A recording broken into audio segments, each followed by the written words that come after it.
ये आपका main switch है इसका। आपने इसको मेन स्विच से लाइट जो पावर सप्लाई है वो ऑन करनी है। अगर आपने कुछ काम करना है पैनल में, कुछ वायर कनेक्ट करना है या कुछ और ट्रबल शूटिंग करनी है, तो पहले आपने स्विच ऑफ करना है। स्विच ऑफ करके फिर आपने कीज से ये डोर खोल के अंदर पैनल ओपन करके काम करना है। ये पावर ऑन होगी, ये लाइट अप हो गया, ठीक है। अगर कहीं कोई इमरजेंसी है, आपने इमरजेंसी प्रेस किया है, तो ये लाइट बंद हो जाएगी, आपने दोबारा इसको ऑन करना है। इसी तरह ये एक सेफ्टी केबल लगी हुई है, इसको पुश करें तब भी ये बंद हो जाएगा, और अगर इसको पुल करते हैं तो फिर भी ये बंद हो जाएगा। ये एक सेफ्टी फीचर है। ये वायर पूरे प्रेस के सराउंडिंग में घूम रही है। उसकी रीज़न ये होती है कि 2-3 लोग काम कर रहे हैं मशीन के ऊपर। अगर कोई आदमी, कोई बंदा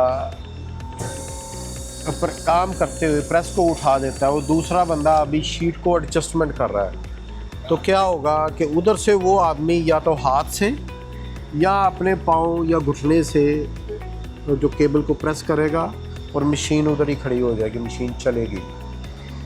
उसे एक सेफ्टी पर्पस के लिए ये लगाई हुई है बात। ये दोनों को एक साथ में दबाने से ये ऊपर जाएगा। अगर आप एक को दबाते हैं, दूसरे को दबाते हैं, तो ये ऊपर नहीं जाएगा। ये एक सेफ्टी है। आपने दोनों एक साथ में प्रेसिंग करनी है।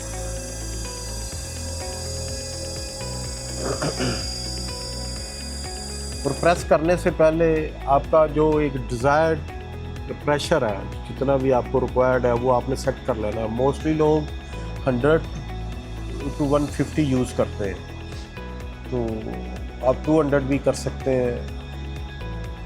आपने अपना प्रेशर सेट किया, प्रेशर सेट करने के बाद आपने प्रेसिंग लगा देनी।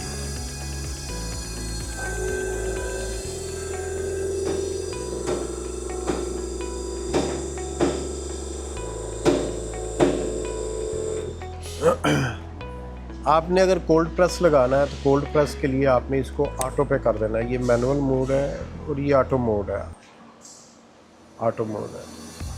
कोल्ड प्रेस के लिए ये होता है कि आपने सारी रात 12 घंटे के लिए या 10 घंटे के लिए या 8 घंटे के लिए, 4 घंटे के लिए प्रेस को कोल्ड प्रेस लगा के छोड़ देना है। उसमें ये है कि कभी आपका जो है ना बैक प्रेशर लीक हो जाता है, उसकी वजह से वो प्रेसिंग कम हो जाती है। तो ये इसमें एक ऑटो मोड है कि कभी भी प्रेशर कम होगा तो वो ऑटोमेटिकली प्रेशर को पूरा करता रहेगा।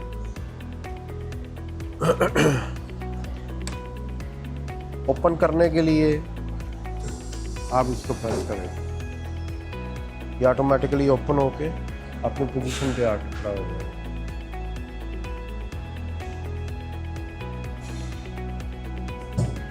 अब फास्ट प्रोडक्शन के लिए इसमें एक टाइमर की ऑप्शन होती है। आपने टाइमर को ऑन किया, जो भी आपका टाइम है, 4 मिनट है, 5 मिनट है, 7 मिनट है, 8 मिनट, 10 मिनट आपने सेट किया, उसके बाद ऑटोमेटिकली प्रेस डाउन आ जाएगा। लेकिन ये टाइमर उस वक्त स्टार्ट होगा कि जब आपका प्रेशर, आपका रिक्वायर्ड जो प्रेशर सेट किया हुआ है उधर रीच करेगा, तो उसके बाद टाइम स्टार्ट होगा।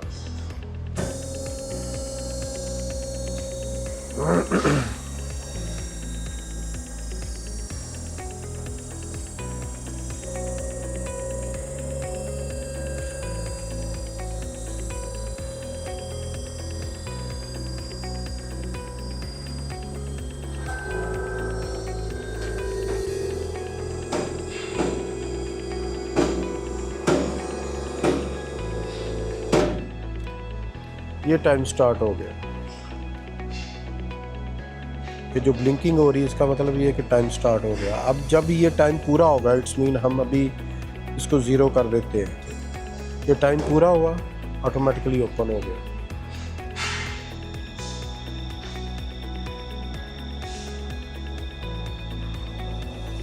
उसके बाद आपने टेम्परेचर सेट करना है। आप MD दबाएं, जो भी आपका रिक्वायर्ड टेम्परेचर है, 50, 60, 70, 80। मैक्सिमम इसमें वर्किंग जो टेम्परेचर होता है वो 80 होता है। जो इसका ऑयल है वो 80 सेंटीग्रेड के ऊपर जो है ना डिज़ाइन है। आपने ये ऑयल पंप दबाया, ऑयल पंप के साथ ही ऑटोमेटिकली पंप भी चल गया और हीटर भी ऑन हो गया। आपका जब टेम्परेचर पूरा होगा हीटर ऑटोमेटिकली ऑटो मोड में आ जाएगा, तो टेम्परेचर को बैलेंस रखने के लिए। जब आपका काम पूरा हो गया आप इधर से बंद। ये आपका ऑयल टैंक है, reserve oil tank, heating oil जो है इसका लेवल 40% रखा जाता है और ये आपका लो लेवल। अगर इधर नज़र आए तो इट्स मीन कि इसमें ऑयल कम हो गया और ऑयल डालना है, लेकिन ऑयल कभी इसमें कम नहीं होता। कम होने की रीज़न्स होती हैं, कहीं से ऑयल लीक हो गया या ओवरफ्लो हो गया ओवर टेम्परेचर होने की वजह से, या कोई पाइप लीक हो गया उसकी वजह से ऑयल निकल गया। आपने सबसे पहले वो फॉल्ट डायग्नोज करना है कि कहीं से कोई आपका जॉइंट को पाइप वो तो नहीं लीक, या हीटिंग ज़्यादा होने की वजह से ओवरफ्लो तो नहीं हो गया इधर से।